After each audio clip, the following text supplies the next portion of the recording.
I'm Dan Lloyd, Professor of Philosophy and Neuroscience at Trinity College.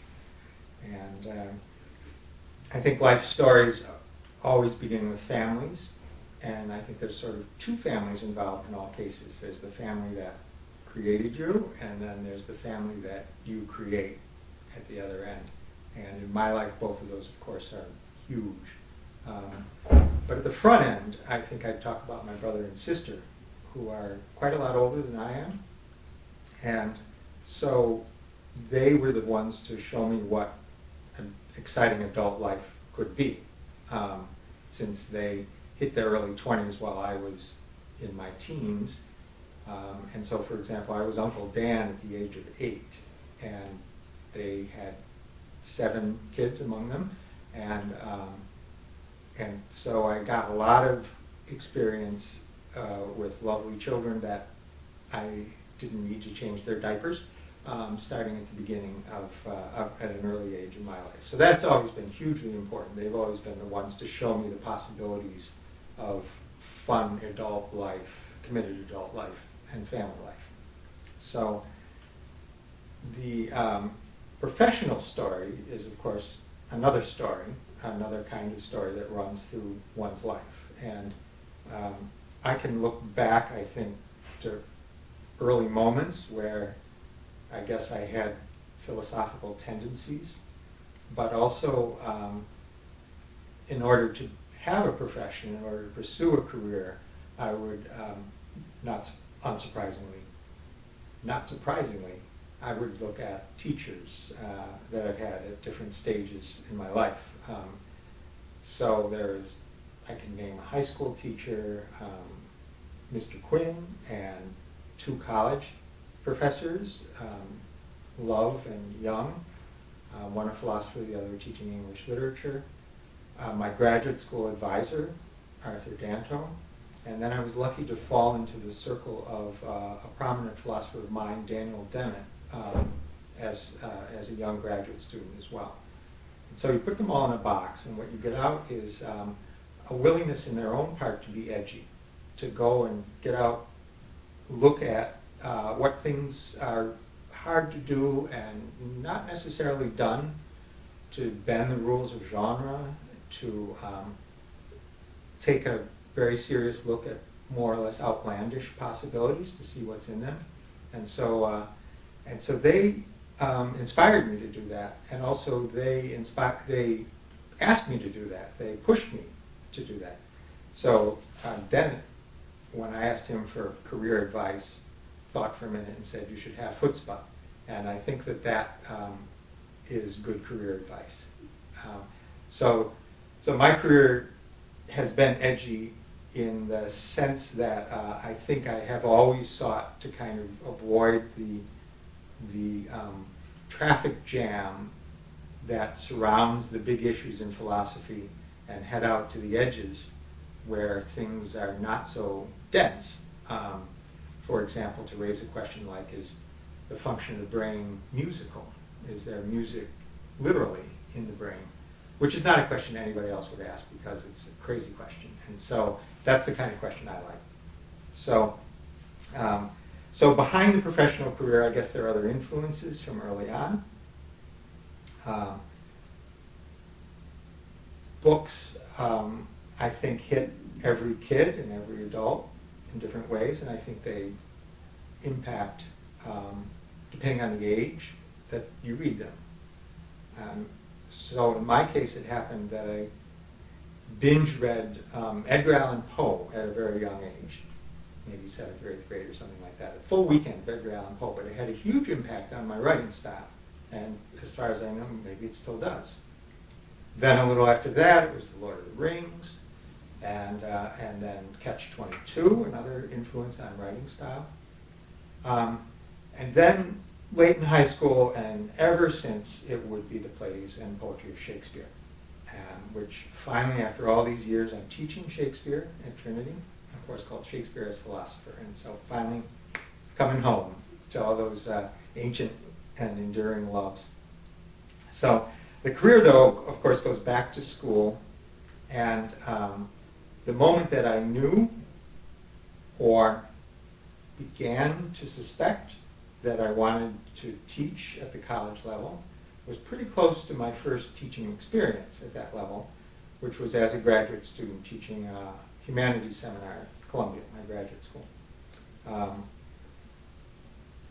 It was hard. It was really hard. I thought I totally underestimated the amount of work that was involved, especially for a beginning teacher. I was 22 years old, they were 18 to 22.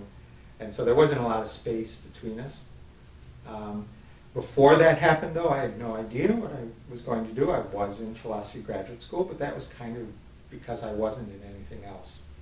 So carrying on with that, then luck plays an enormous role. There were moments where I almost stopped being a philosopher. And in fact, I came within an hour of not being a philosopher. I was a graduate student. I had left New York. I was working on my dissertation, living in Boston. And it was not going very smoothly. And so I was basically answering ads and looking for academic opportunities. So I was essentially writing letters at random to universities all around the Boston area. And among the ads I answered was someone who was looking for an apprentice craftsperson. And it happened to be a silversmith, but I have always liked making things. For me, it's wood mainly. But we talked on the phone. We had a great rapport. It really sounded like it would be fun. And we set up a time to meet, maybe 2 days later from the phone call. And in that in-between, I got a call from a professor at MIT who had an overflowing section of humanities. And he needed someone to take on a dozen students that he didn't want to teach. And he was willing to pay him $2,000 for that. And I said yes. And so there I was back in the classroom. And luck sort of broke that way going forward. So it was a pivotal moment. And then the other pivotal moment in any academic's life is when you get a job. And so that's not always a certain thing, and I feel I've been very lucky in that way as well. And of course, this job has worked out very well. Trinity has been a terrific place to teach. I'd like to think that it's a great place to be a student as well. One thing about the profession that provides you with a continual moving moment is the students, of course. They have their pivotal moments in your presence. That will include that first day of class when the first year student is there and they don't have the slightest idea what's going on and they're terrified. And in fact, I'm pretty terrified too. Often I'm lucky to be able to follow them through their 4 years, and then there's that terrific moment when they graduate. For us, faculty, it's actually quite sad because we are saying goodbye. But we recognize that it's a launch and that our students are on their way. And I think that's, in spite of the kind of tradition, hokiness, conventionality of graduation, it always is a deeply moving event, and year after year, and that hasn't subsided for me. So, sometimes I'm asked, what do you say to people to enable them to follow their passion? It's a traditional piece of advice in our society, follow your passion. And I hesitate a little bit over that one for a couple of reasons. First of all, what's your passion? I mean, that's hard to know at any moment in one's life what that actually is. It's expected, I think, that at any moment you'll have multiple passions. And so the idea that you need to choose among them is probably a limiting idea rather than an expansive one. And also, you're going to change. Your passion at age 20 is going to be a different passion by 25, and yet another passion at age 30. And moreover, your opportunities to pursue that passion at age 20 will be gone by 25. They'll be replaced by the newest technology, the new approach, the new methods, the new opportunities. And so you've got to be fluid. You've got to be flexible you've got to be welcoming of that possibility. So my basic advice is to learn as much as you can about as much stuff as you can. All that learning begins as sort of cocktail party knowledge. That's inevitable. You've got to start someplace. But in that mix, you'll hopefully go after some things which are real skill developers. And so maybe one of those waves you'll ride for 10 years or 20 or more, or not. The important thing is to choose a couple of things that you can do well and push yourself to do as well as you can in them. And so that's my advice to young graduate students. The other lesson, though, that I think I would like all my students to take away with them is ethical. I think that the most important life skill to have to be a good person, and I believe a happy person, is to be able to see from other points of view. I think that's the foundation of critical thinking, and I think that that's actually the basis of love and is really also so entertaining. So it's not just being able to reflect back to a person what he or she has been saying, but it's really to kind of get into that point of view, recognize the context from which it's coming.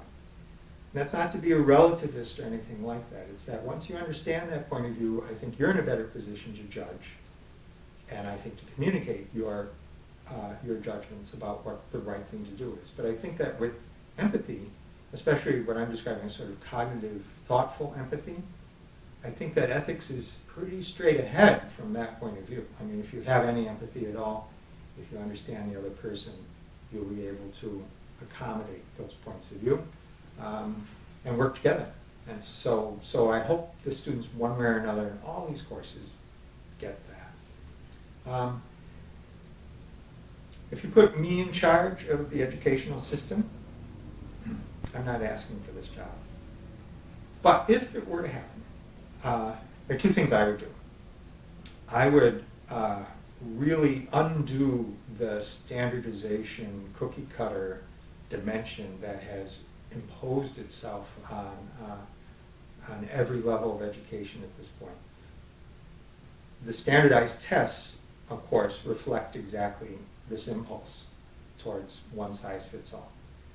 And so I would, without making the case for this, just plain get rid of all that. I'd give teachers the respect that they deserve and the professional opportunities that they should have, and let them loose. I think that children will find their way to the learning that they need and want at different stages in their life. The other change I would make, more or less at the higher educational level, is to decrease or perhaps eliminate completely this emphasis on vocational skills. College is not necessarily where you learn how to do financial analysis, to make spreadsheets, to become an investment banker.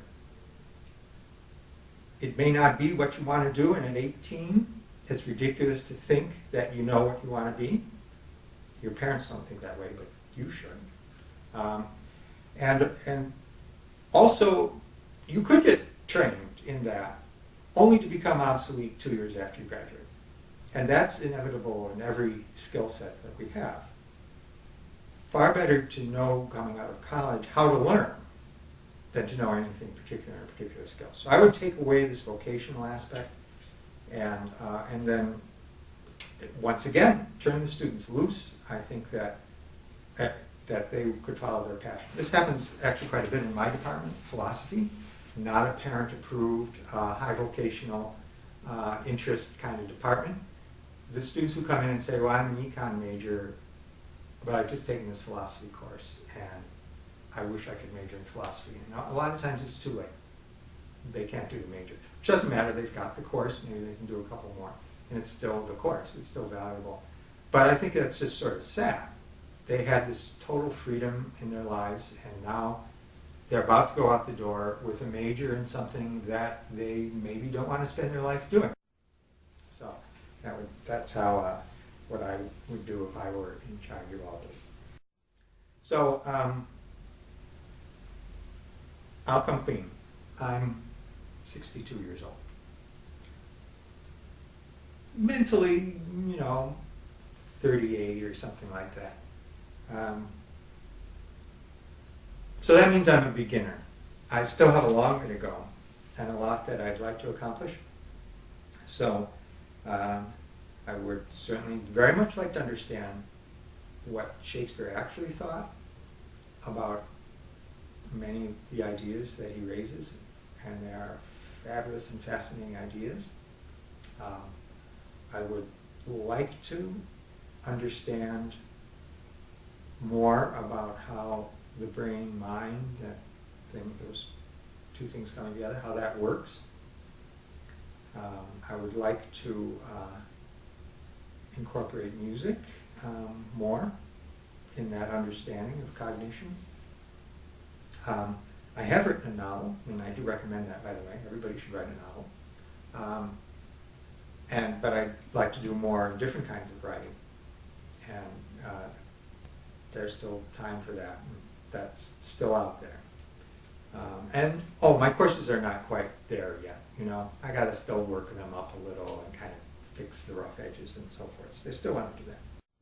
The goal of a teacher and the goal of a parent are similar in that their job is to produce independent human beings. And that means that, in a sense, my job is to make myself obsolete, to enable people to not need me anymore. And so eventually that'll make it easy for me to make an exit, in the sense that there won't be that much space. I'll pause on that one. So in a sense, when I exit, I don't expect to be, and I hope not to be, remembered as a personality, as a person, as a character. I'd rather have it as this more or less implicit memory that the ethical and intellectual skills that I've tried to impart through my professional life, that those would continue to radiate out there, not only to the people directly in my circle, but also to the people they interact with and they interact with. And so if that would be the way, I think, to be remembered, to have that basic project of life carry on without you.